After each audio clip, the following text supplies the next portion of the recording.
Good afternoon, everybody. Here we are at another session for Council Chat. I have with me today the always effervescent Brian Whitty, who's the man in charge of our Parks and Recs department. Primarily today we're going to be talking about Gold Fever Day.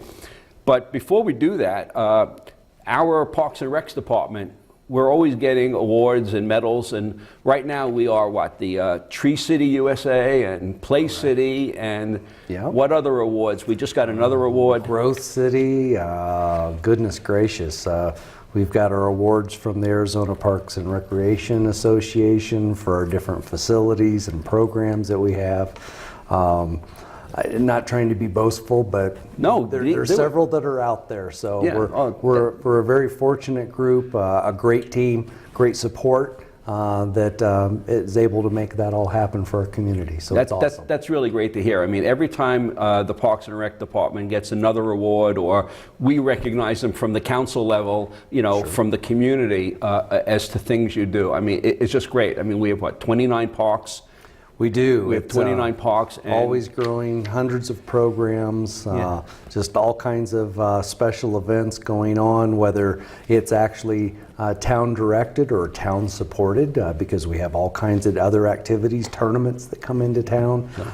So it's, I like to think of us as a contributing economic engine into the operation. And it's great for the kids. I mean, to get them away from the technology and the electronic stuff, let them get out and actually use the muscles that they have in their body. And every time I go past the park, it's always, there's always kids playing there. I mean, they're not, it's not over full, but it's being utilized, and it's being utilized well. So. Yes, sir. I agree. Anyway, let's get down to what we planned for today. We're going to be talking about Gold Fever Day. So there hasn't been a Gold Fever Day since I've moved to this town, or barely. Correct. I moved here in '09, and we haven't had one since before that. So please tell us, what is Gold Fever Day? Well, Gold Fever Day for us in 2018 is going to be a reincarnation or a look back into history a little bit. It's a great way to look at the natural, cultural, and pre-Prescott Valley history of what was there, and really what was some of the contributing force to being Prescott Valley today. That's great. I know it's being held in Fain Park. Could you tell us what is Fain Park? Where is it located? Sure. Fain Park came online into our system back in 1997. It's a 100-acre parcel that was donated, hence the name Fain Park, by the Fain family. They were a pioneering family back pre-Prescott Valley days, and they understood the historical and cultural significance of this site and donated it to the town. It's located off of North 5th Street, and then at the intersection of 2nd. So it's there at that intersection. It can be easily accessed from either Prescott Highway or the Glassford Hill interchanges with Highway 69. That's great. Well, you mentioned some history and the culture of the area. Will we have an opportunity to learn more? Oh, tons more. We've got some really awesome community partners that are joining us with this event. The first group is the Arizona Site Stewards. They are a group of volunteers that come out of the Arizona State Park System. They are providing a couple of tours throughout the day of the Fitzmaurice ruins that are located on the south side of our park. It's going to be a very inclusive hike. You'll be able to see a lot of the natural areas around the park, so come prepared. You're going to go on a hike in doing that. And but they're going to talk about a lot of the history that goes all the way back to 200 BC.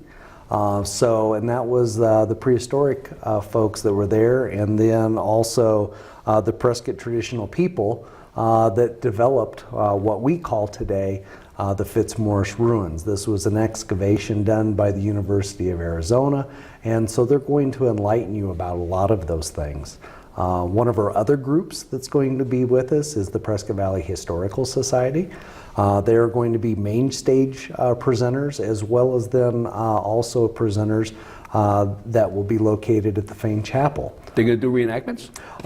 Really, no, and not in this particular instance. That's going to be another one of our community partners that we have, and that is the folks from the Charlotte Hall Museum that we're partnered with. They're actually co-partnered with the Prescott Valley Historical Society, and they will be on site with us, and they will be conducting those reenactments of pioneer living.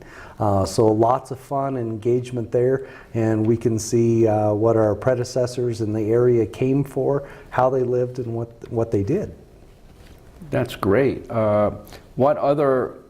I mean, I've been to Fain Park a few times, well, more than a few times, and there's always great activities going on there. What other activities? You know, I mean, you mentioned hiking, and I know there are several hikes. There's plenty of mining equipment that's still left there. So, I mean, the historical value of Fain Park in itself, and we're going to be proving it with the Gold Fever Day, and people are going to have a chance to learn about it firsthand from people that we're going to have out there. Yes, sir. So, what other activities are planned for that day besides just the historical, the fun stuff? Yes, sir. Well, beyond the historical items, there's going to be tons of other fun things in store for folks. So please plan to join us. We're kicking things off at 10 a.m. One of the focal points of Fain Park is the lake. And so at 10 a.m. in partnership with the Arizona Game and Fish Department, we're going to be having a fishing clinic. So folks can come out there, learn how to fish, or join in fishing. The clinic times are from 10 to 1. The nice part about our community partner, Arizona Game and Fish, by them being on site and having it established as a clinic, there will be absolutely no requirements for a fishing license. That's good. Now, that's the normal requirement of a fishing license, but during those times, and if you've not experienced this, is the time to come out. There's no cost involved. If you have equipment, great, bring it. If you don't, we have some made available for you. You'll be able to use it the day of. But we'll be able to fish out there. There'll be gold panning, hence the Gold Fever Day, because of all of the history. How's the gold panning going to work? Because I know you usually have to have a running stream, and you have to basically scoop up the silt from the bottom and wiggle a pan around and get rid of the water and the sand and look for the little flecks of gold. Exactly. Well, we're going right down to the fundamental basics of things, and we're going to be panning. We won't be using any of the mechanical devices or any of those types of things. So we'll be stirring around with our little pans that we have and encouraging everybody to come out. Now, the cool part about it is, if you find it, you get to keep it. It's yours. Oh, that's cool. That is pretty awesome out there, because that is one of the elements that we enjoy and engage out at Fain Park. That whole Lynx Lake corridor that we have out there. Hence the purpose of this event, Gold Fever. Literally hundreds of millions of dollars have come out of that region, and that's how the prospectors found us. Barlow Massix, the home that's there from back in 1891, he built that based upon he was there as a prospector working for, of all places, England, for capturing these natural resources and making that happen. So that's part of our celebration of our history there. I know shortly after I moved here, and I saw that on Highway 69 there was a store there that sells gold panning supplies. And I go, what is up with that? Exactly. And then as I was living here and I started learning some of the history, and I realized, right down, because when you drive down Stone Ridge and you see all the cars parked there, they're all down in the gully there, panning for gold. Exactly. So it's still going on. It's very much so. All the way from back then. So what kind of games and activities We have all kinds of cool, fun stuff going on. Besides just games and activities, we've got some inflatables that'll be available to us.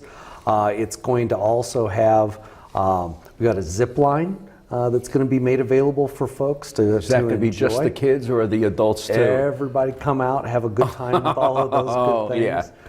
We have a survivalist that's going to be on store. Mr. Tom Blank's going to be joining us, and he's going to have some demonstrations and giving us information on things we need to understand when we're out exploring nature and being prepared.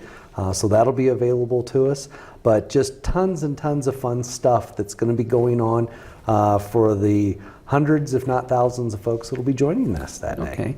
And all of this information is available? It's available on our town website, pvaz.net.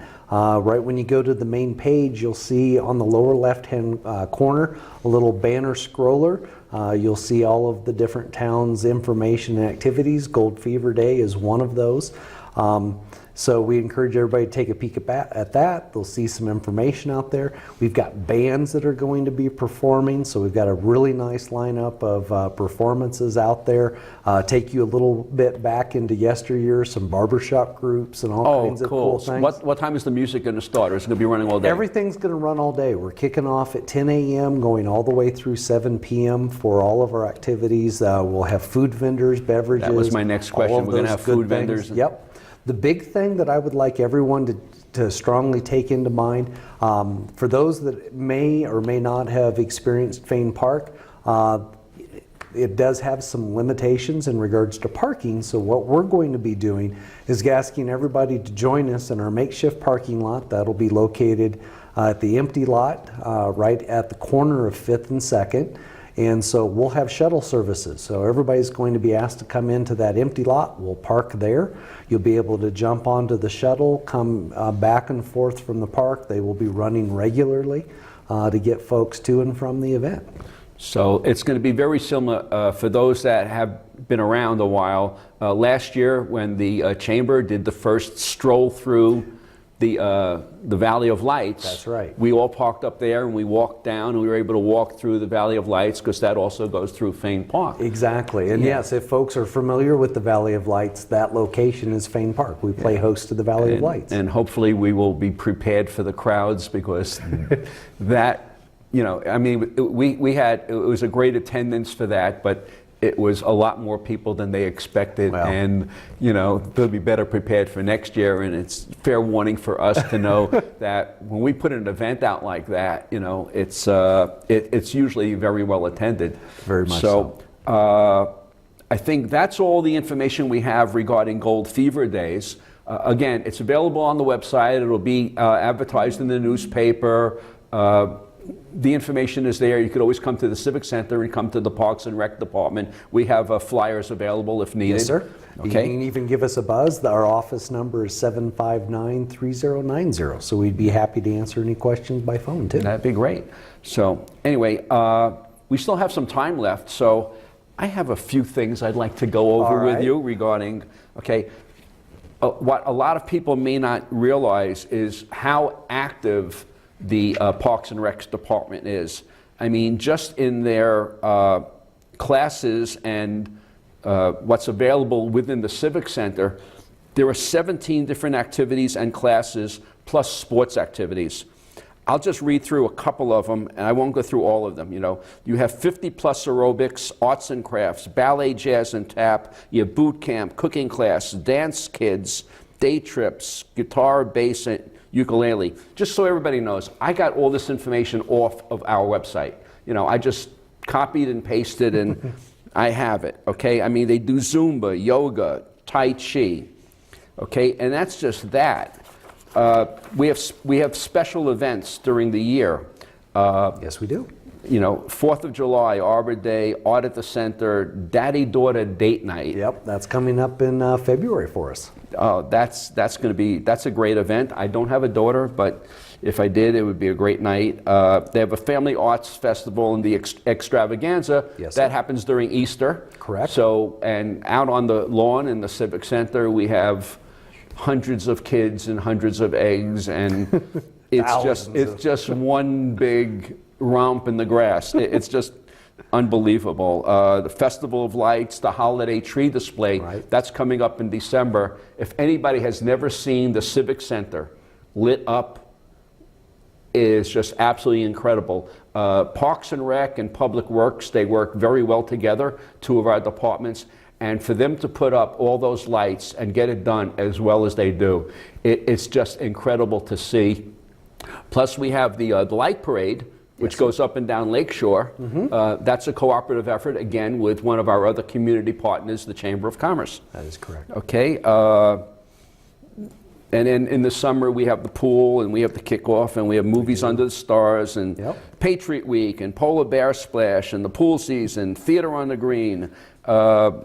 Yavapai College Rough Riders, they have the free soccer clinics for the kids. Yes, we do. Which takes place at Mountain Valley Park, right? Which is one of the preeminent parks in all of Arizona. I like to think so. I mean, especially from the standpoint, not only do we have the clinic, we host some of their matches, but we've also twice now we've hosted the National Junior College Men's Soccer Tournament. So we've had folks coming from all throughout the country, from the East Coast, West Coast, North, South, all in between. And they definitely have reflected to us that it has been one of the best fields that they have played on.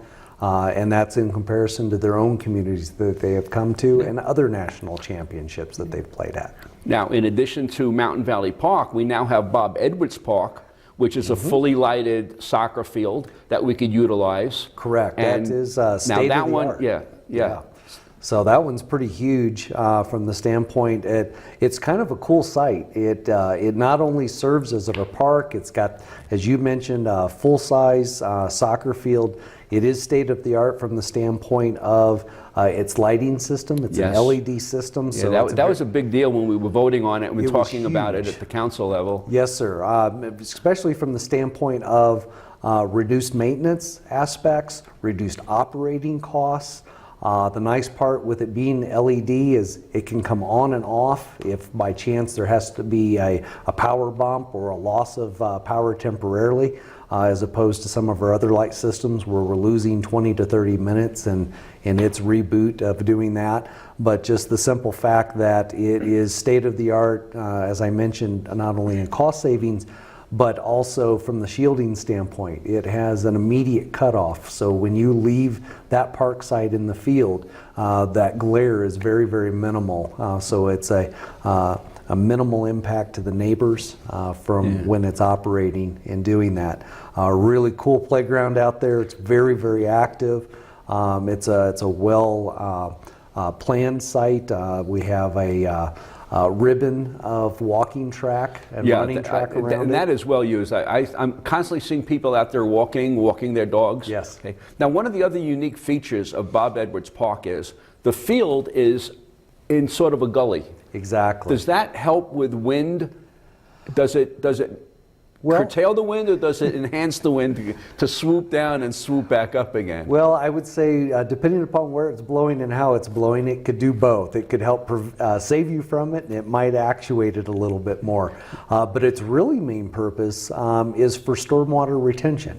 And that is to help our surrounding neighbors when we do have our 25 or 50 and 100-year type events, which some of us were kind of scratching our heads saying, boy, did we just experience a 100-year event, because that park filled up. It did exactly what it was designed to do. It's to capture and retain that stormwater water and disperse it in an organized and contained format. And it did a great job.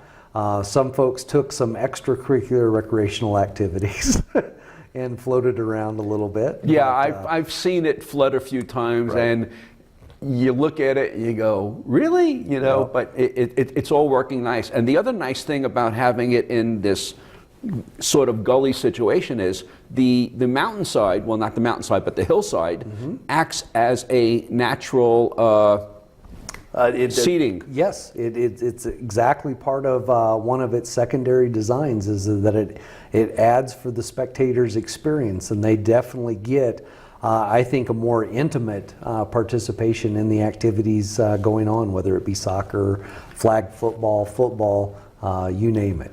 Yeah, so I'm still waiting for the handball court to come in. Me too. You knew that was coming. Yes, sir. Well, but if you exchange it for a pickleball court or two, I would not object. There we go. So, okay, some of the other things that happens at the Parks and Rec Department that are within your jurisdiction is we did this year for the first time, we did Comic-Con. Yes, sir. Which was a huge event. Yep. And it will be coming back next year, correct? Most definitely. That was a great partnership, really under the leadership of our library team. They put together a great program over there. Our involvement, Parks and Rec, was a supportive one. helping them out. It definitely was a great first time out the door event for them, highlighting 40th anniversary of our super town that we've got here, and very proud of them and what they produced and put together. So kudos to that fun, festive group we have. And your staff did an awesome job in planning it and working it, and and all of our departments work well together, because Parks and Rec cannot do a lot of these outdoor events without the help of our Public Works Department. And like you said, everybody. I mean, we have, with a lot of our events we have going on, we have great partnerships. Public Works, you mentioned, library, the police department, the streets division. I mean, it is everybody, all hands on deck, and that's what I find rewarding as an employee of the town. The simple fact that we are a full working team. We're not individualized or compartmentalized by any means. And from a council perspective, and we always say this at the council meetings, outside the council meetings, when we're in public gatherings, we have an awesome staff. They are 110% behind everything that we do and sponsor, and they're out there doing everything that they can to make any event that we do hold a total success. You know, it's just great to have that. Okay, two other things I think I have on my calendar here, and that is we also have an Arts and Culture Commission. That is correct. And if anybody walks around the Civic Center, around the police departments and the library, there is artwork outside, there's artwork inside, and we're constantly moving things around, changing things, bringing in new stuff. You know, some of the stuff we have on consignment, so it has to be returned to the artist or the gallery that lent it to us. So we're always looking for that. We're also always looking for people to serve on the Arts and Culture Commission. Sure. So I'll put a plug in for that. And I have on here, it says that we want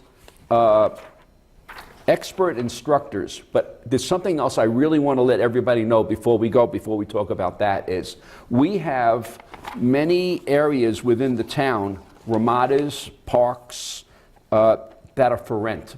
Mm-hmm. So if you have a large company, or you have a child's birthday party, or a corporate picnic that you want to have, we have parks, ramadas, of every size and dimension that are for rent.